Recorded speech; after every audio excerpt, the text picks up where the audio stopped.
Alors, pourquoi tu n'arrives pas à te protéger pendant tes soins? Bonjour, c'est Gaël Hussaino du site Potentiel de Guérison.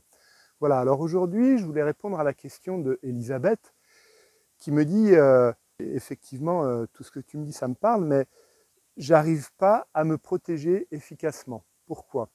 Alors, en fait, il y a plusieurs raisons souvent par rapport à ça. La première raison, c'est l'ancrage. C'est super important d'être très ancré quand tu fais un soin. Pourquoi? Parce que on va dire que l'être humain, globalement, il est ancré à 5-10% de son potentiel. Certaines personnes, il y en a peu, très peu sur Terre, sont ancrées à 90, 95, voire 100%. Donc elles habitent complètement leur corps. Quand je dis ancré, en fait, c'est que ton essence, ton être, ce qui fait que tu as cette énergie de vie, que tu dégages cette chaleur, donc ton âme, ton esprit, appelle-le comme tu veux. Ce qui est important, c'est qu'il puisse rentrer dans ton corps, s'incarner complètement, descendre bien le plus possible dans tes pieds. Donc ça, c'est très important parce que si tu n'es pas ancré, et c'est ce qui se passe chez la plupart de ceux qui font des soins, pas tous, hein, bien sûr, je ne sais pas si c'est ton cas, mais je le dis voilà, pour information. Si tu n'habites pas trop dans ton corps, si tu es quelqu'un qui a tendance souvent à rêver, à partir dans les pensées et tout ça, eh bien, ce qui se passe, c'est qu'à ce moment-là, en fait, tu laisses la place aux autres, puisque vu que toi, tu n'habites pas dans ton corps, il y a d'autres personnes à ce moment-là, consciemment ou inconsciemment, hein, bien sûr, donc que ce soit des personnes que tu connaisses, ou des personnes décédées, des défunts, hein, ce qu'on appelle des entités, qui des fois profitent de ces moments-là où tu n'es pas trop dans ton corps pour rentrer. Et qu'est-ce qui se passe? C'est que si tu fais un soin à quelqu'un, tu es en train de lui faire le soin et que tu n'es pas très ancré, ce qui va se passer, c'est que bien souvent, il y a un jeu inconscient qui va s'opérer entre toi et elle, de sauveur, victime, bourreau. Et à ce moment-là, si tu veux, quand tu vas commencer à lui donner le soin, la personne inconsciemment, alors ça se passe tout dans l'inconscient et tout dans l'énergétique, hein, elle va se dire oui, vu qu'elle veut me sauver, je vais lui donner ce que moi j'ai à passer par rapport à ce pourquoi tu lui as fait un soin. Donc elle va inconsciemment, elle va te le donner et toi tu vas accepter de le prendre. Et voilà, donc là déjà, ça fait que comme ça, tu récupères un petit peu, si tu veux, ce que tu as traité. Donc au lieu de le traiter sur la personne, tu commences par le prendre. Voilà. Ensuite, la deuxième raison, comme je te le disais tout à l'heure, voilà, souvent on a cette image-là de pouvoir aider l'autre, de vouloir aider l'autre à tout prix, mais en aucun cas tu peux sauver l'autre. Voilà. Et en voulant sauver l'autre, si tu veux, en prenant pour lui ce que lui a traversé ou elle, parce que si cette personne est en train de traverser ça, c'est qu'il y a une raison beaucoup plus profonde qu'on le voit ou qu'on le pense extérieurement. Donc c'est cette raison qu'il faut aller voir. Et si tu lui prends ce que tu es en train de traiter, cette personne-là ne grandira pas. Cette personne-là, si dans son évolution est à la marche 675, elle ne passera pas la marche 676 parce que c'est toi qui l'auras fait à sa place. Et elle n'aura pas appris, si tu veux, ce qu'elle avait à apprendre.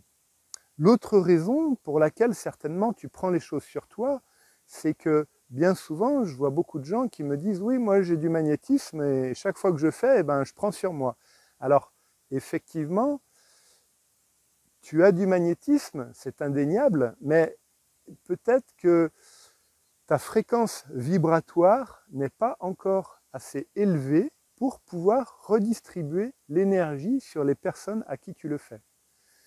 Si tu veux, c'est comme un vase communicant. Si ta fréquence vibratoire est la même qu'à une personne que tu traites, c'est comme si tu as un jerrycan de 20 litres et un autre de 20 litres là, et puis que dans les deux, il y a 5 litres d'eau. Voilà. Et qui sont reliés. Donc il ne se passera rien en fait. Puis si toi, tu représentes quelque part, si c'est un jour où tu es un peu fatigué ou quoi, Si tu représentes ce jerrycan-là, alors la personne que tu traites, elle a 5 litres d'eau, puis toi, tu en as 3 litres. Puis tu essayes de soigner la personne qui a 5 litres d'eau. Eh ben, ce qui va se passer, c'est qu'en fait, tu ne pourras pas faire passer ton énergie, ton courant magnétique à la personne que tu traites, puisque tu as moins d'énergie qu'elle. Donc, qu'est-ce qui va se passer? C'est qu'elle qui a plus, vu qu'il y a 5 litres dans celui-là et 3 dans celui-là, si tu veux, ben, en essayant de traiter, tu vas ouvrir les vannes, mais c'est la personne que tu traites qui va te donner son énergie quelque part, et du coup qui va te donner aussi ce que tu es en train de traiter. Voilà. C'est pour ça, certainement, que tu prends beaucoup de choses sur toi. Le but dans le magnétisme, c'est absolument pas de prendre les choses sur soi. Dans les soins énergétiques, c'est absolument pas de prendre des choses sur soi. Le but, c'est juste d'aider la personne que tu traites parce que tu ne pourras pas faire le travail à sa place. C'est un travail qui se fait en corrélation, en symbiose. Toi, tu es un vecteur et tu peux l'aider à évoluer, tu lui donnes de l'énergie et en retour, elle te donne de l'amour et de la gratitude parce que tu l'as aidé. Voilà, ce sont les causes principales quand tu démarres à faire des soins énergétiques ou à faire du magnétisme qui font que ben, des fois tu as l'impression ou tu ne comprends pas parce que tu reçois les choses sur toi. Alors, ben, pour ça, pour augmenter ta fréquence vibratoire, pour augmenter ton énergie, il y a 2 solutions. La première, c'est tu fais une méditation, c'est-à-dire tu t'intériorises, tu mets ta présence sur ton cœur, tu ne te concentres pas sur le cœur, parce que le but du magnétisme, ce n'est pas d'envoyer de l'énergie mentale, c'est de laisser faire son essence. Et son essence, on la laisse faire juste par le cœur. Donc, tu fais un quart d'heure, 20 minutes de méditation juste en observant ton cœur. Si tu ne sens rien, ce n'est pas grave. Ce qui est important, c'est que tu baisses ta fréquence mentale pour que ça puisse s'ouvrir petit à petit. Plus tu ouvriras ton cœur et plus tu pourras faire passer de magnétisme. Donc voilà, moins tu auras ce problème de vase communicant. Donc ça, c'est une solution. Après, ben, pour l'ancrage, il faut que tu fasses des exercices d'ancrage parce que ça va t'aider si tu veux, mais ça va t'aider, ça ne va pas t'aider dans la longueur. Un exercice d'ancrage, il va t'aider sur le moment, mais il ne va pas t'aider à être ancré dans le temps, tout comme la méditation. La méditation, sauf si tu la pratiques quotidiennement, régulièrement, tous les jours, 20 à 30 minutes, voire 3 quarts d'heure par jour. Voilà. Ce qui est important, c'est si tu veux t'ancrer, on va dire, significativement, et que tu veux augmenter ta fréquence vibratoire, d'ailleurs, l'un est complètement relié à l'autre, plus tu vas t'ancrer, plus tu vas rentrer dans ton corps, plus ton essence, ton âme, ton esprit, ton être va rentrer dans ton corps, va s'incarner, plus ton cœur va s'ouvrir, parce que l'un ne va pas sans l'autre, et donc plus ta fréquence vibratoire va augmenter. Donc tout ça, c'est des exercices qui fonctionnent sur le court terme, on va dire, qui peuvent bien dépanner, mais c'est ce que je dis tout le temps dans mes webinaires et dans mes formations.